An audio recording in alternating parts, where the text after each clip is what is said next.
ഞാൻ register marriage ചെയ്യാൻ പോവുകയാണ്. വിവാഹ തീയതി പങ്കുവെച്ച് വേടൻ. റാപ്പർ വേടൻ വിവാഹിതനാകാൻ ഒരുങ്ങുന്നു.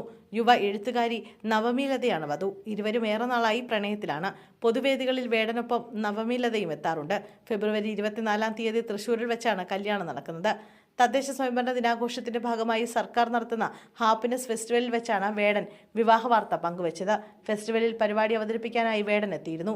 വേദിയിൽ വെച്ച് CPIM സംസ്ഥാന സെക്രട്ടറി MV ഗോവിന്ദൻ വേടനെ പൊന്നാടയണിയിച്ച് അഭിനന്ദിച്ചിരുന്നു. വേടനെ അഭിനന്ദിച്ച് സംസാരിക്കുന്നതിനിടെ MV ഗോവിന്ദനാണ് ആദ്യം വിവാഹകാര്യം പൊതുവേദിയിൽ വെച്ച് പറഞ്ഞത്. മറുപടി പ്രസംഗത്തിനിടെ വേടനും ഇക്കാര്യം സ്ഥിരീകരിച്ചു. മാഷ് പറഞ്ഞതുപോലെ 24 തീയതി ഞാൻ രജിസ്റ്റർ മാരേജ് ചെയ്യാൻ പോവുകയാണ്. എന്റെ കല്യാണമാണ് എന്നാണ് വേടൻ പറഞ്ഞത്.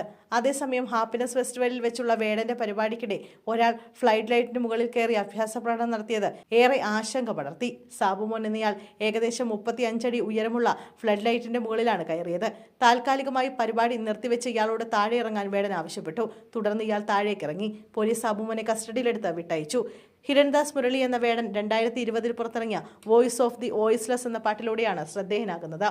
സമൂഹത്തിൽ ദളിതരടക്കമുള്ള പാർശ്വവൽക്കരിക്കപ്പെട്ട വിഭാഗങ്ങൾ നേരിടുന്ന അടിച്ചമർത്തലുകളുടെയും അതിനെതിരെ അവർ നടത്തുന്ന പോരാട്ടങ്ങളുടെയും കുറിച്ചുള്ള വരികളാണ് വേടന്റെ റാപ്പുകളെ ജനപ്രിയമാക്കിയത്.